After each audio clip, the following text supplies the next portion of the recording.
Very good morning.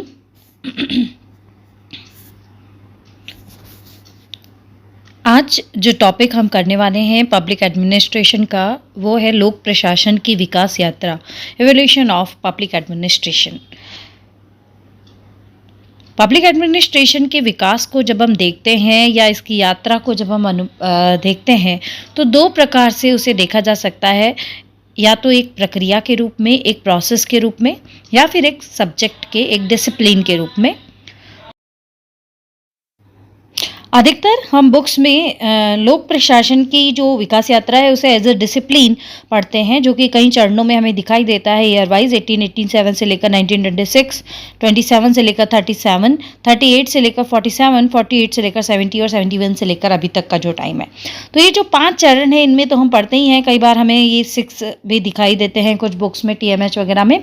लेकिन जो एक प्रक्रिया के रूप में इसका विकास हुआ, उसे हम किस तरह से चार्ट में या पॉइंट्स में पढ़ सकते हैं और समझ सकते हैं। खास करके ये जो टॉपिक है, ये theoretical topic BA MA students के लिए बहुत इंपॉर्टेंट है, या आप थ्योरेटिकल आंसर अगर प्रिपेयर करना चाह रहे हैं इस पर, तो ये बहुत ही इंपॉर्टेंट चार्ट है और बहुत ही इंपॉर्टेंट टॉपिक है, जिससे आपको बहुत ही जल्दी आसानी से ये जो आंसर है वो याद हो जाएगा।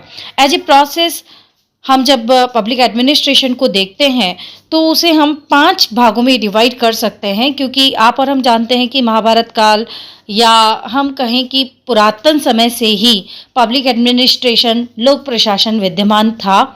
जो राजाओं का शासन था तब भी प्रशासन हुआ करता था। शायद हम कहें कि मानव सभ्यता के साथ साथ प्रशासन आगे बढ़ता रहा। तो इसे समझने के लिए हम 5 तरह से इसे डिवाइड कर सकते हैं। प्राचीन काल का प्रशासन, मौर्य तथा गुप्त काल का प्रशासन, राजपूत तथा सल्तनत काल का प्रशासन, मुगल काल का प्रशासन और ब्रिटिश काल का प्रशासन। इन्हें हम टॉपिक वाइज पढ़ेंगे, एक एक प्रशासन को, और ये देखेंगे कि किस तरह से प्रशासन का विकास हुआ और ऐसी कौन सी संस्थाएं हैं, ऐसे कौन से टॉपिक हैं जो आज भी उतने ही रिलेवेंट हैं। और प्राचीन काल के प्रशासन को जब हम देख रहे हैं तो हम उसे अगेन 5 पार्ट में डिवाइड कर रहे हैं, क्योंकि प्राचीन काल एक बहुत बड़ा काल है और उसमें स्टेप बाय स्टेप जिस तरह की गतिविधियां हुई, जिस तरह से प्रशासन का विकास हुआ, उसे हम धीरे धीरे से पॉइंट वाइज स्टडी करेंगे। ये जो आंसर रहेगा, ये जो वीडियो रहेगा, ये कई पार्ट्स में डिवाइड रहेगा, क्योंकि ये बहुत बड़ा वीडियो बन नहीं सकता है 1-2 घंटे का।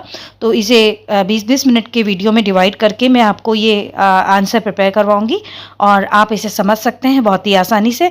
आई थिंक आपको ये बहुत ही हेल्पफुल रहेगा। और ये चार्ट, ये जो नोट्स हैं, ये मेरे स्टूडेंट टाइम के नोट्स हैं जो मैंने अपने यूनिवर्सिटी टाइम में MA पब्लिक एडमिनिस्ट्रेशन जब मैं कर रही थी तब प्रिपेयर किए थे।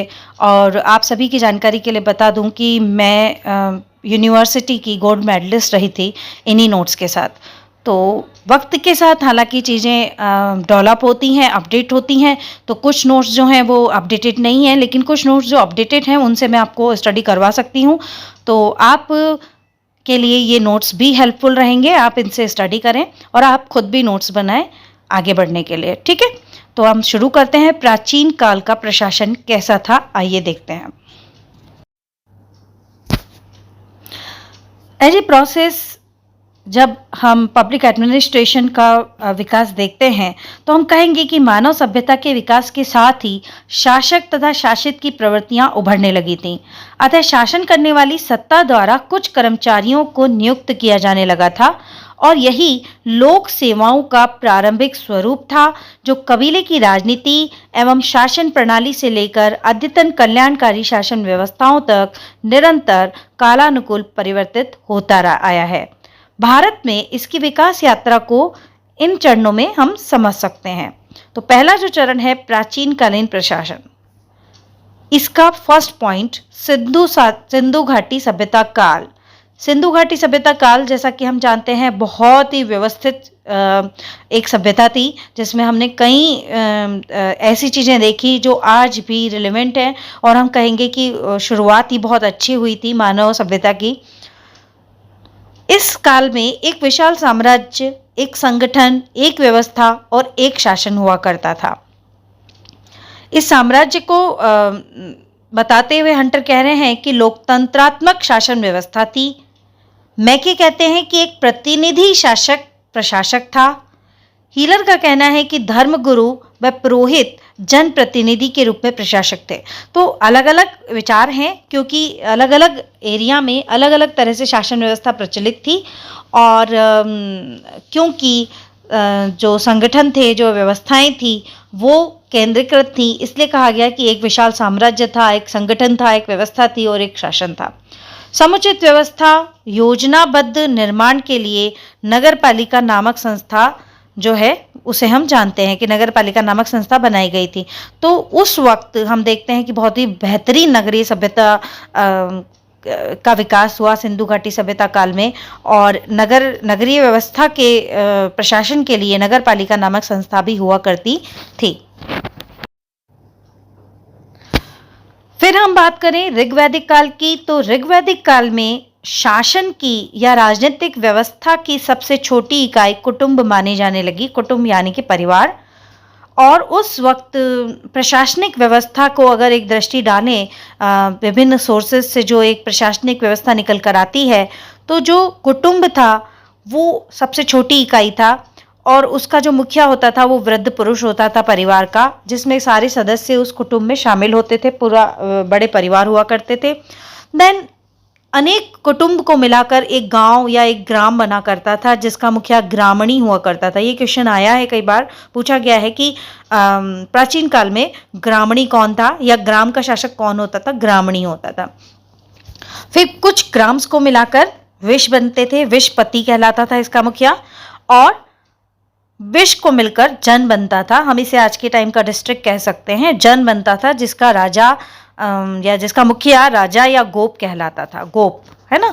तो ये शब्द आपको याद रखने होंगे, ग्रामणी, गोप, विशपति। फिर उसी वक्त दो संस्थाएं थी जो राजा की स्वेच्छाचारिता पर नियंत्रण करने के लिए बनाई गई थी, प्रतिबंध हेतु बनाई गई थी, सभा और समिति। सभा और समिति, ये दोनों संस्थाएं राजा पर नियंत्रण करने के लिए बना दी गई थी प्राचीन काल में। न्याय व्यवस्था भी उस वक्त डेवलप हो चुकी थी, और न्याय व्यवस्था का उस वक्त सर्वोच्च अधिकारी राजा हुआ करता था, वही सारे फैसले सुनाता था।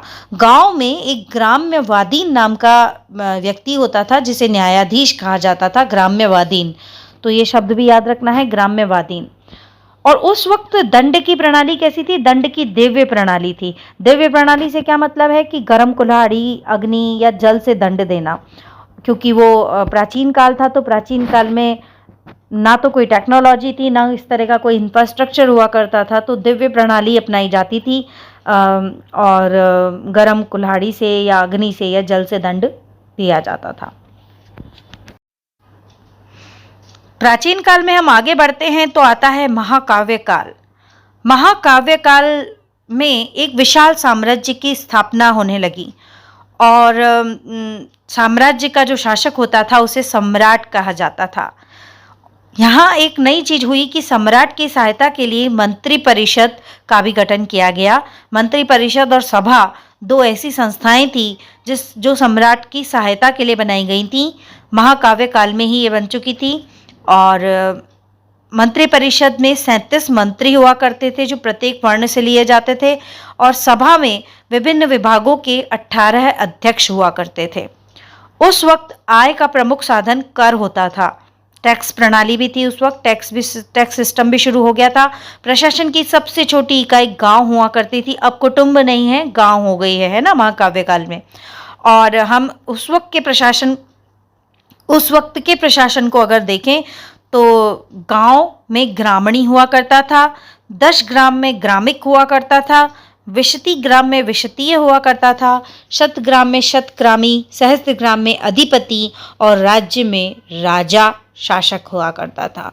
तो एक सुदृढ़ व्यवस्थित प्रशासनिक व्यवस्था निर्मित हो रही थी, धीरे धीरे विकसित हो रही थी। प्राचीन काल का अगला पड़ाव है बौद्ध कालीन राज्य या प्रशासन। बौद्ध काल भी अपने आप में बहुत ही विकसित प्रशासनिक या राजनीतिक व्यवस्थाओं को लेकर आया। उस वक्त कुछ राज्य गणतंत्रात्मक होते थे और कुछ राजतंत्र पर आधारित होते थे। तो जो गणतंत्रात्मक व्यवस्था पर आधारित राज्य थे वो थे शाक्य, कौलिय, मौर्य, मल्ल, बुली, लिच्छावी, विदेह, भग्ग आदि। और साम्राज्य विस्तार की भावना के साथ जो राजतंत्र थे वो थे मगध, अवंती, वत्स, कोशल। सामंतवादी प्रथा भी प्रचलित थी तब। सामंतवादी प्रथा, जैसा कि कहा जाता है कि राज्य जो होते थे उन्हें सामंतों में बांट दिया जाता था और प्रत्येक सामंत को ही उस